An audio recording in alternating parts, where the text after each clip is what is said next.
말씀 씨앗을 심어요. 친구들, 말씀 씨앗 시간이에요. 오늘 말씀은 신명기 19장부터 21장까지 말씀이에요. 다 함께 말씀 씨앗 심을게요. 신명기 19장.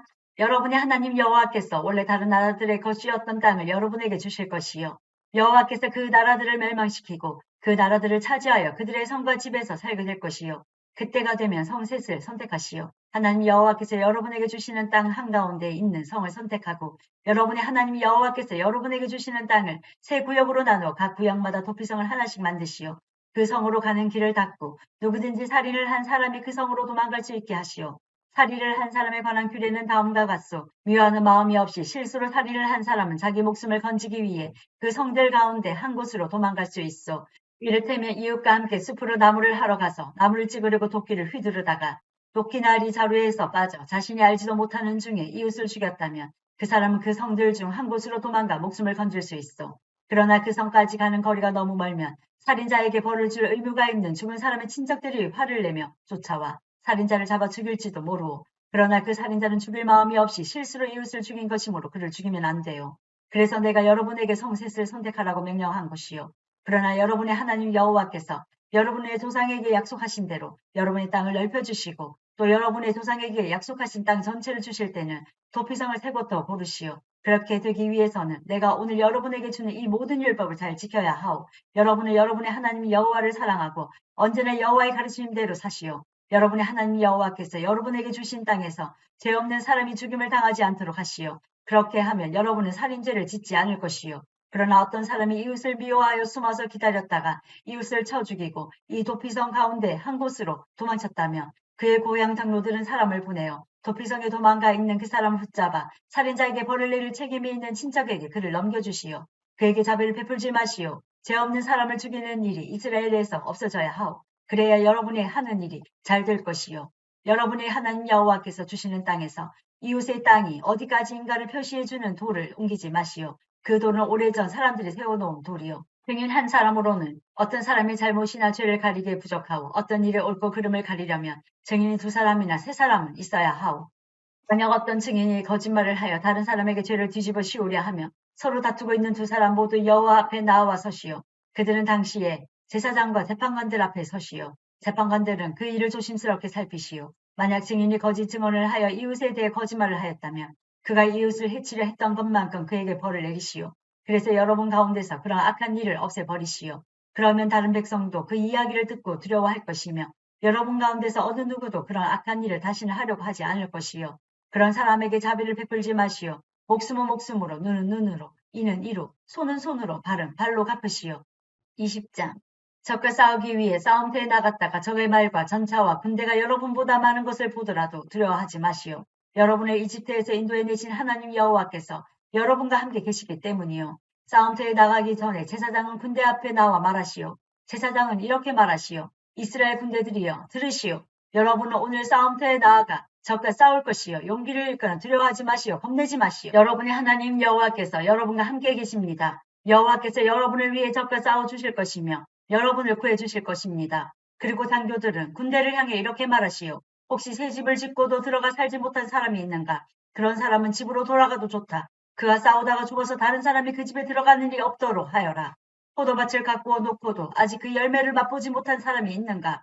그런 사람은 집으로 돌아가도 좋다. 그가 싸우다가 죽어서 다른 사람이 먼저 그 열매를 맛보는 일이 없도록 하여라. 여자와 약혼을 하고도 아직 결혼하지 못한 사람이 있는가? 그런 사람은 집으로 돌아가도 좋다. 그가 싸우다가 죽어서 다른 사람이 그 여자와 결혼하는 일이 없도록 하여라. 장교들은 또 이렇게 말하시오. 여기에 두려워하는 사람은 없는가? 용기를 잃은 사람은 없는가? 그런 사람은 집으로 돌아가도 좋다. 그런 사람이 있으면 다른 사람들까지도 그 사람 때문에 용기를 잃고 만다.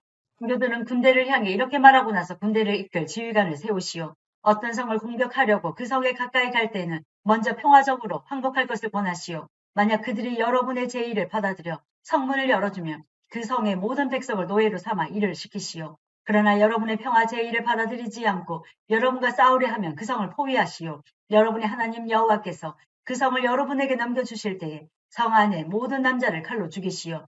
성 안의 여자와 아이와 짐승과 그 밖의 것은 여러분이 가져도 좋소. 여러분이 적에게서 빼앗은 것은 여러분의 하나님 여호와께서 여러분에게 주신 것이므로 여러분이 가져도 괜찮소.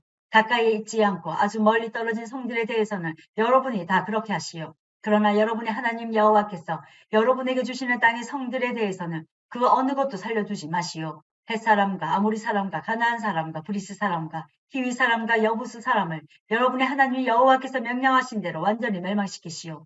그렇게 하지 않으면 그들이 그들의 신을 섬기는 일을 여러분에게 가르칠 것이고 그런 못된 일을 여러분이 하게 되면 그것은 여러분의 하나님 여호와께 죄가 될 것이요. 어떤 성을 점령하려고 오랫동안 그 성을 포위할 때 도끼로 그 성의 나무들을 찍지 마시오. 나무의 열매는 따먹어도 되지만 나무를 베어버리지는 마시오. 그 나무들은 여러분의 적이 아니므로 나무와 싸우지 마시오. 그러나 열매를 맺지 못하는 나무는 베어버려도 좋소. 그런 나무는 베어내서 성을 점령할 때까지 성을 공격할 때에 필요한 장비로 만들어 쓰시오.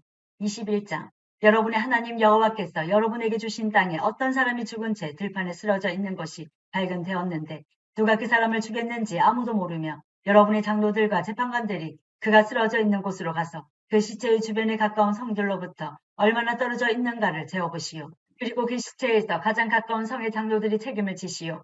이를 한 번도 해본 적이 없거나 멍에를 메어보지 않은 암송아지 한 마리를 정하여 항상 물이 흐르고 갈거나 무엇을 심은 적이 없는 골짜기로 끌고 가서 목을 꺾으시오. 그런 다음에 레위의 자손인 제사장들이 그리로 가시오.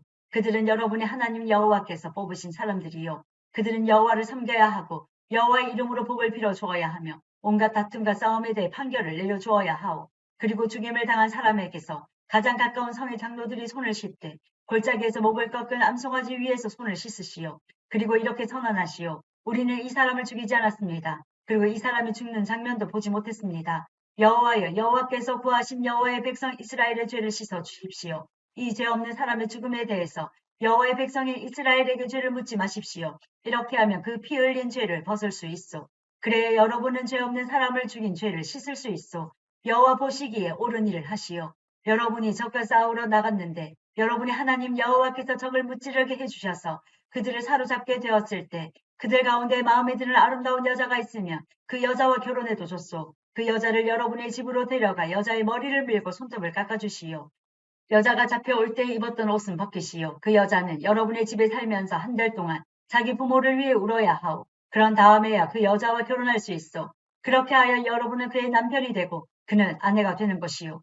그러나 만약 그 여자가 마음에 들지 않으면 어디든지 그 여자가 원하는 곳으로 보내주시오. 그러나 돈을 받고 여자를 팔 수는 없어. 여자를 욕되게 하였으므로 노예로 취급하지 말아야 하오. 어떤 사람에게 두 아내가 있는데 한 아내는 사랑을 받았으나 다른 아내는 사랑을 받지 못하였다고 합시다. 그러다가 두 아내 모두 아들을 낳았는데 사랑을 받지 못하던 아내의 아들이 맏아들이라면 남편이 자기 재산을 아들에게 물려주는 날에 맏아들 곧 그가 사랑하지 않는 아내의 아들이 받아야 할 몫을 자기가 사랑하는 아내의 아들에게 주면 안 돼요. 사랑을 받지 못하는 아내의 아들을 맏아들로 인정하고 자기의 모든 재산에서 두 몫을 그에게 줘야 하오.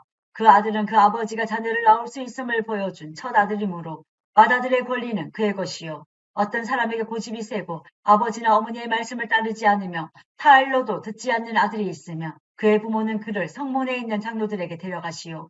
그의 부모는 장로들에게 이렇게 말하시오. 우리 아들은 고집이 세고 무엇이든 제멋대로 하려 들고 우리 말을 듣지 않습니다. 먹고 마시기를 좋아하며 언제나 술에 취해 있습니다. 그러면 그 성의 모든 사람들은 그를 돌로 쳐 죽여 여러분 가운데서 그런 악한 일이 없게 하시오. 모든 이스라엘 백성이 그 이야기를 듣고 두려워하게 될 것이요. 어떤 사람이 죽을 죄를 지었으면 그 사람을 죽여서 시체를 나무 위에 매달아 두시오. 그러나 그의 시체를 밤새도록 나무 위에 매달아 두지 마시오. 그를 죽인 그날에 그를 묻어주시오. 누구든지 나무 위에 매달린 사람은 하나님께 저주를 받은 사람이요. 여러분은 여러분의 하나님 여호와께서 주신 땅을 더럽히지 마시오.